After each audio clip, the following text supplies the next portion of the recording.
Hey guys, Furum here, and today I'm going to be showing the Zenvo ST1 in multiplayer. Now, I did not actually manage to win the Zenvo, so my friend RPM Freeze from Purple Team recorded these clips for me in his Zenvo. So I thank him very much for that. The tuning is 5525, and in Pro Kits 3031.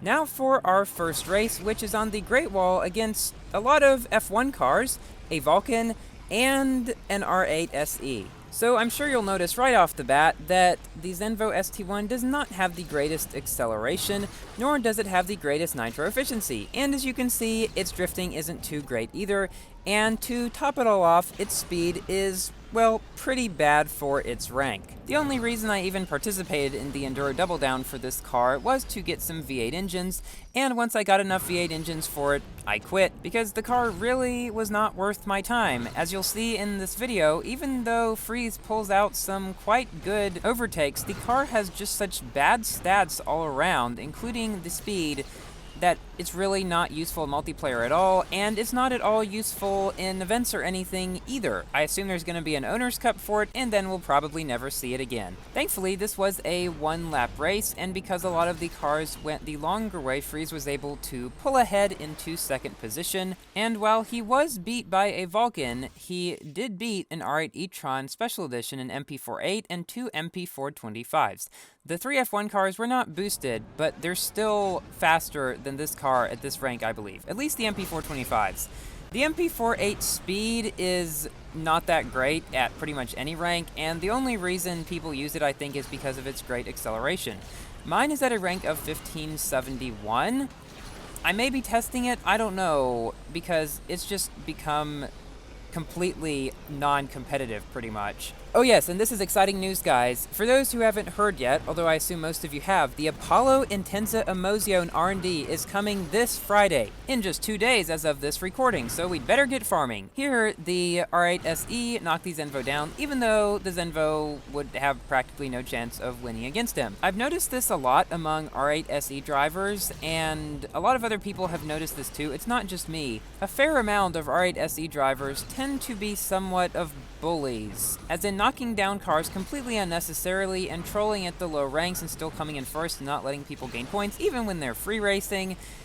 Yeah, I think it's just because the car is so ridiculously overpowered, they just feel they could do whatever they want and get away with it, and unfortunately, that's pretty much what has happened. However, of course, that is not all R8 SE drivers. There are plenty of them that are good sports and will be good people to race against. I was just telling about a little bit of a trend that I had noticed. Alright, so we have come into second position ahead of that R8 SE who knocked us down. I think he had a little bit of trouble back at the monorail after coming out of the building. And you will see that he is a lot faster and is starting to catch up from behind us. At this rank, he's probably going 22 miles per hour faster or so, probably around his maximum speed. 20 miles per hour faster, probably minimum. But he does not catch up fast enough, and we come in second. And the car does a nice little flat spin here to celebrate the victory. So, a 1687 Centaur 1 beat us, but we did beat another Zenvo, an MP48, and that R8 e-tron Special Edition. Now for a race on the China track, which is, I believe, basically an opposite of the one at the beginning of this video. So, this actually ends up being quite the close and interesting race. There is an M2 Special Edition and an Aston Martin Vulcan that are the two main competitors for this car in this race. Because the thing is, I mean, even though I've been giving this car a bad rap about it being bad speed for its rank and all that, and having all bad other stats, I mean, triple boosted, it can beat all the noob cars and stuff, like the Veninos and the Sesto Elementos and stuff like that. It's just not competitive pretty much at all against the more overpowered cars unless they make mistakes. As one has just done, I believe the M2 Special Edition is the one ahead now, and the Vulcan is the one who had a mistake and is now behind. Now, of course, because the Vulcan is quite a lot faster than this car at this rank by, like, I want to say 30-ish miles per hour. yeah, I'm not kidding. He will start to catch up throughout this race quite quickly. As you can see, he's almost caught up already. Now that M2 Special Edition ahead is going around 15 miles per hour faster than the Zenvo, assuming that he tuned properly, and since he is fairly close to Max Pro, he probably does have maximum speed. We will see throughout this video that the Zenvo pretty much only has a chance against the more overpowered cars, such as the M2 SE and Vulcan in this race, when they make mistakes. And speaking of mistakes, here the M2 SE, I believe, gets knocked down by the Vulcan, and he gets put quite far back, thus putting us into second position. Now, I have a weird feeling about this car like I did about the 330 P4, because so often the cars ahead wreck. Maybe this car also has secret invisible guided missiles. Speaking of that, the Vulcan now has just wrecked, and we go into first position in a Zenvo against an M2 SE and Vulcan. But then it is instantly ruined, of course, by the Vulcan knockdowning us, and so we do, in fact, end up coming in second position. Little side note, even though it's Freeze who is playing in these races, I am saying we instead of Freeze most of the time because it just makes the video flow better, and just, guys, don't forget, it's not me racing here, it's Freeze. Okay, so this is a bit of a crazy race on Venice against 4 Vulcans. Yes, this is a 5-person race with 1 Zenvo and 4 Vulcans. As you can probably expect, this most likely is not going to go well, because as I said, the Vulcan goes around 30 miles per hour faster than me at this rank, which makes it pretty unlikely for the Zenvo to win against them. Now, again, the Zenvo's invisible missiles, as we see, are coming into play and wrecking a lot of the Vulcans. But of course, the Vulcans' huge speed advantage renders them useless in most situations. In case you haven't figured it out yet, the missiles are a joke. So during the rest of this race, I'd like to give some tips about the Apollo IE R&D that I have picked up.